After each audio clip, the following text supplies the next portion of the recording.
നമസ്കാരം, മലയാളി വാർത്തയിലേക്ക് സ്വാഗതം. നമ്മുടെ പുതിയ ഗവർണർ ആർലേക്കറിനെ കുറിച്ച് ചില വിവരങ്ങൾ പുറത്തു വരികയാണ്. അദ്ദേഹം എങ്ങനെയാണ് പ്രവർത്തിക്കുന്നത് എന്നതുമായി ബന്ധപ്പെട്ട ചില വിവരങ്ങൾ അദ്ദേഹത്തിന്റെ ഓഫീസ് തന്നെ പുറത്തുവിട്ടിരിക്കുകയാണ്. ഫയലുകളെല്ലാം നേരിട്ട് വിശദമായി പരിശോധിക്കുകയും ചിലതെല്ലാം കുറിപ്പെഴുതുകയും ചോദ്യങ്ങൾ ഉന്നയിക്കുകയും തീരുമാനങ്ങൾക്ക് ആധാരമായി ഫയലുകളും യോഗങ്ങളുടെ മിനിറ്റ്സും അടക്കം വിളിച്ചുവരുത്തി പരിശോധിക്കുകയും ഒക്കെ ചെയ്യും.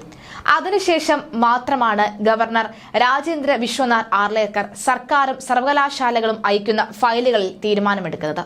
രാവിലെ 10:30 കൃത്യമായി തന്നെ ഓഫീസിലെത്തും. വൈകിട്ട് 5:30 വരെയും ചില ദിവസങ്ങളിൽ രാത്രി വൈകിയും ഓഫീസിൽ തുടരാറുണ്ട്.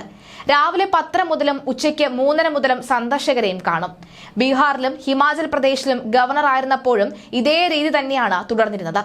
ജുഡീഷ്യൽ ഓഫീസർമാരുടെ നിയമനം, തടവുകാരുടെ ശിക്ഷയിലെ ഇളവ് എന്നിവ പരിഗണിച്ചപ്പോൾ അതിന്റെ എല്ലാ ഫയലുകളും കാണണമെന്ന് സർക്കാരിനെ അറിയിച്ചിരുന്നു. തുടർന്ന് ഫയലുകൾ എത്തിച്ചു. സബോർഡിനേറ്റ് ജുഡീഷ്യറിയുടെ അധികാരിയായ ഗവർണറാണ് നിയമനങ്ങൾക്ക് അനുമതി നൽകേണ്ടത്. ചാൻസലർ എന്ന നിലയിൽ സർവകലാശാലകളുടെ സെനറ്റ് യോഗങ്ങളിൽ പങ്കെടുക്കുമെന്ന് നേരത്തെ പ്രഖ്യാപിച്ചിരുന്നു. വെള്ളിയാഴ്ച ഓപ്പൺ സർവകലാശാലയുടെ സെനറ്റിൽ അധ്യക്ഷനായി. 18-ന് MG സർവകലാശാല സന്ദർശിക്കും. കേരളയിലെ സെനറ്റിലും പങ്കെടുക്കുന്നുണ്ട്. ബീഹാറിൽ 20 സർവകലാശാലകളുടെ സെനറ്റ് യോഗങ്ങളിൽ പലവട്ടം പങ്കെടുത്തിട്ടുണ്ടെന്ന് ഗവർണർ പറഞ്ഞിരുന്നു. ബഡ്ജറ്റ് അവതരിപ്പിക്കുന്നതിന് മാത്രമല്ല അക്കാഡമിക് കാര്യങ്ങൾക്കായും സെനറ്റ് യോഗം ചേരണമെന്നും എല്ലായിടത്തും ബിരുദാനന്തര ചടങ്ങ് നടത്തണമെന്നും ഗവർണർ നിർദ്ദേശിച്ചിട്ടുണ്ട്. ഇതിൽ പ്രധാനമായും മുഖ്യമന്ത്രി പിണറായി വിജയൻ അടക്കമുള്ളവർ, മന്ത്രിസഭ അടക്കമുള്ളവർ തീരുമാനമെടുത്ത ഒരു പ്രധാന കാര്യത്തിന് ഇനി ഗവർണറുടെ ഒപ്പ് വേണ്ടിവരും. ആ കാര്യത്തിൽ ഇതുവരെ ഒരു തീരുമാനം ആയിട്ടില്ല. സർക്കാരിന്റെ ശുപാർശകളൊന്നും ഇതുവരെ ഗവർണർ നിരസിച്ചിട്ടില്ല. കാരണവർ കേസിലെ ഷെറിനെ അടക്കം 2 വനിതാ തടവുകാരെ മോചിപ്പിക്കാനുള്ള ശുപാർശയിൽ തീരുമാനം പക്ഷേ ഇതുവരെയും എടുത്തിട്ടില്ല. തടവുകാരെ മോചിപ്പിക്കാൻ ആവശ്യമായ എല്ലാ റിപ്പോർട്ടുകളും ഹാജരാക്കാൻ നിർദ്ദേശിച്ചിരുന്നു. സ്വകാര്യ സർവകലാശാല ബില്ല് നിയമസഭയിൽ അവതരിപ്പിക്കാനുള്ള അപേക്ഷയും പരിഗണനയിലാണ്. ഫയലുകളിലേറെയും സർവകലാശാലകളിൽ നിന്നാണ്. പ്രധാന തീരുമാനങ്ങളെല്ലാം ചാൻസലർ അംഗീകരിക്കേണ്ടതിനാലാണ് ഇത്. സർക്കാർ തീരുമാനമടക്കം ഗവർണറെ അറിയിക്കാറുണ്ട്. ബില്ലുകളെക്കുറിച്ചും സഭാ ചേരലിനെക്കുറിച്ചും അത് അവസാനിപ്പിക്കുവാനും ബഡ്ജറ്റിനെ കുറിച്ചുമുള്ള ഫയലുകൾ നിയമസഭയിൽ നിന്നും അയക്കും.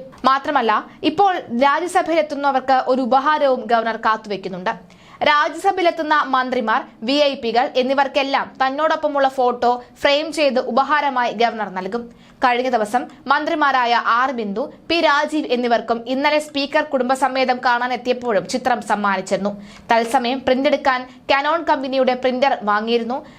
അതുപോലെ തന്നെ റെഡിമെയ്ഡ് ഫ്രെയിമും കരുതിയിട്ടുണ്ട്. അപ്പോൾ ആ ഒരു സന്തോഷവും ഗവർണർ എല്ലായ്പ്പോഴും പങ്കുവെക്കാറുമുണ്ട്.